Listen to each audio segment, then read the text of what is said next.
Напомню наш план – проехать 5000 километров и 5 стран. А еще неплохо было бы отдохнуть. Это наше первое путешествие на байках, поэтому будет весело.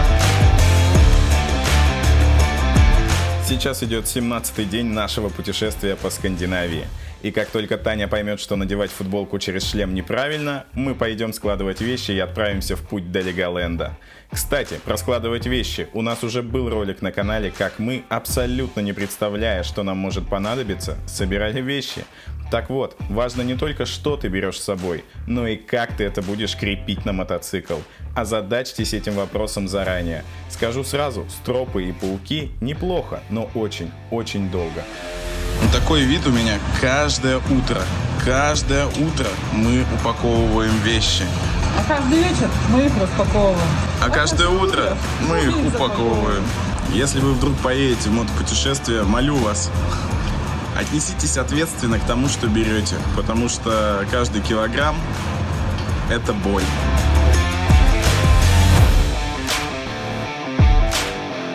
Итак, перейдем к интересным наблюдениям.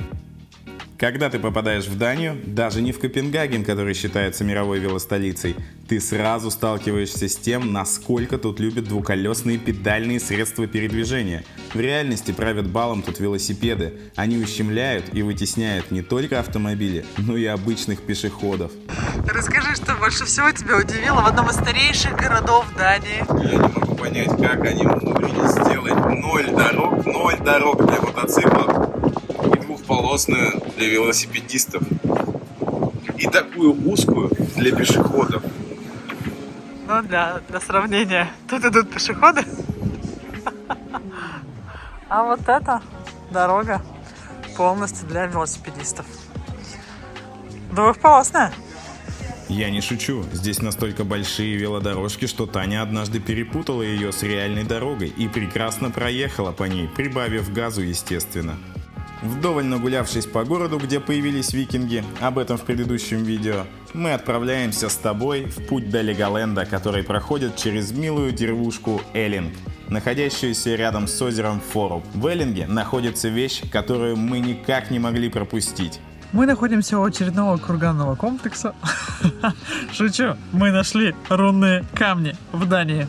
Пошли смотреть. Чтобы ты знал, рунические надписи на них датируются X веком. Камень высотой 2,5 метра и весит около 10 тонн, был установлен королем Харальдом. Одна из надписей гласит, что Харальд покорил всю Данию, Норвегию, а еще покрестил датчан. Это настоящие рунные камни, и на них впервые было упомянуто название Дании как страны.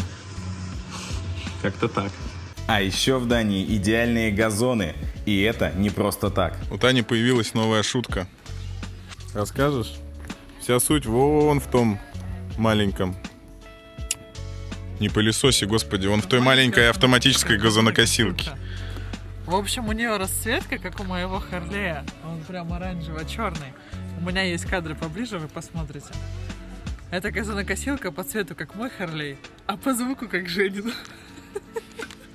В Дании, если ты поедешь по основной трассе, ты не сможешь почувствовать эту страну. Я настоятельно тебе советую свернуть в маленькие деревушки, насладиться ветряками, одиноко стоящими в поле, и съесть вкусное мороженое с зефиром, если, конечно, с погодой тебе повезло и будет жарко.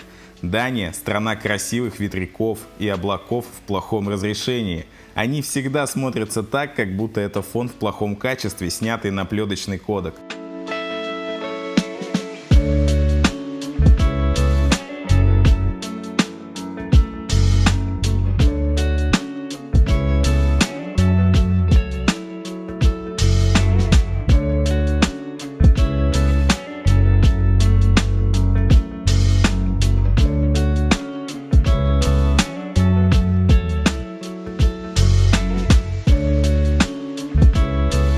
Если вы давно с нами знакомы или следите за нашими путешествиями, то наверняка вы видели 100 раз фотки в одной и той же кепке у Тани.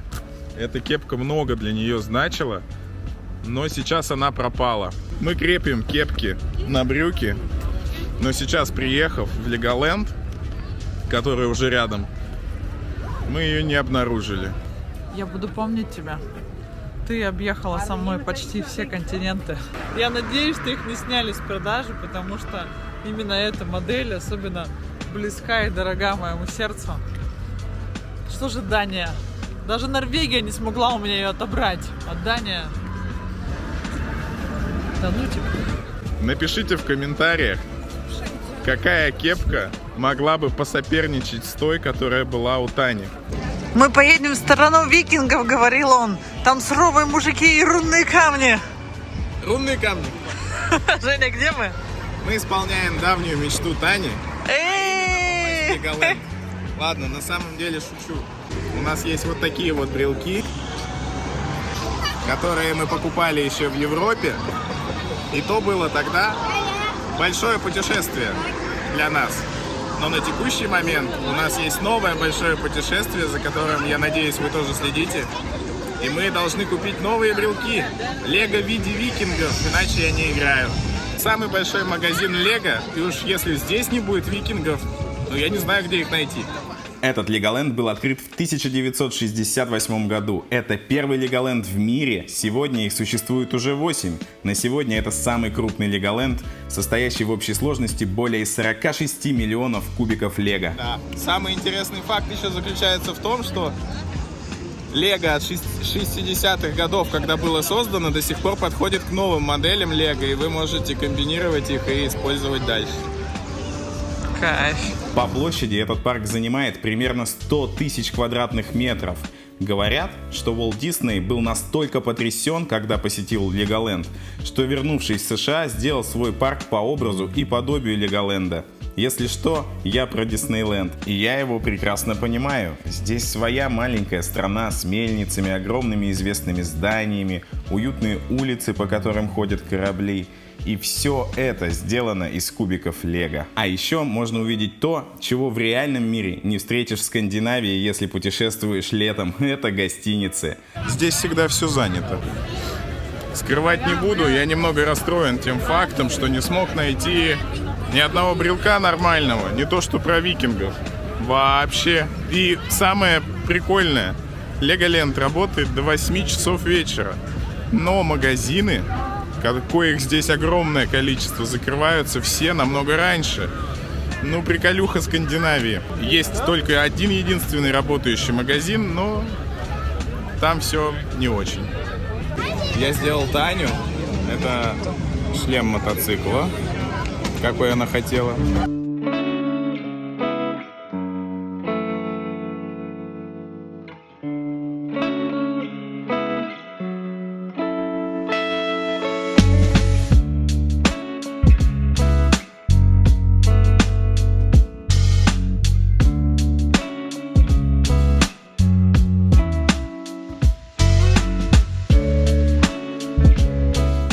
Итак, что мы можем сказать о Леголенде? Ехать сюда поздно совершенно не имеет смысла, потому что все работает до 6. Ну и в целом это не обязательная штука, ехать только сюда ради него абсолютно не имеет смысла. А вот если просто по пути, почему бы и нет?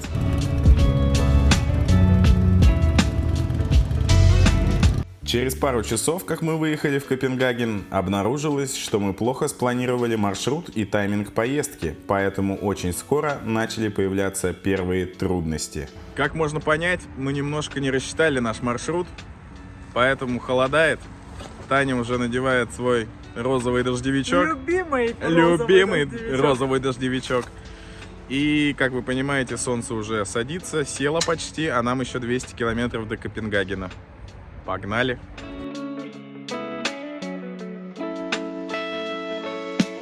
Ой, как тебе? Очень холодно. И очень темно. Норвежские флешбеки. Небольшой спойлер. Мороз и темнота – это не последние трудности, которые были на сегодня, но мы еще о них не знали. Вот и настал тот день, когда 1:30 ночи мы оказались Снова на заправке. снова на заправке. Кстати, да. Знаете, в Скандинавии вообще нет гостиниц летом. Вообще никаких. Ни дорогих, ни дешевых. А самое обидное то, что сейчас уже 1:30 ночи, 29-го получается, и Booking не дает забронировать гостиницы с 28 на 29. Проблема. Время 3 часа ночи. Копенгаген какой-то недобрый. Главное, что вы должны знать про Скандинавию. Без забронированных отелей делать вам здесь летом нечего. Вон идет моя последняя надежда. Надеюсь, он сейчас скажет, что номера есть. Жень, есть номера? Да. Ура! 202 номер. Итак, ребята, Копенгаген — это совсем другая история, а мы пошли спать. Ставьте лайки, подписывайтесь и задавайте вопросы в комментариях. Вы не представляете, как это мотивирует нас быстрее выпустить ролик про Копенгаген. Всем пока!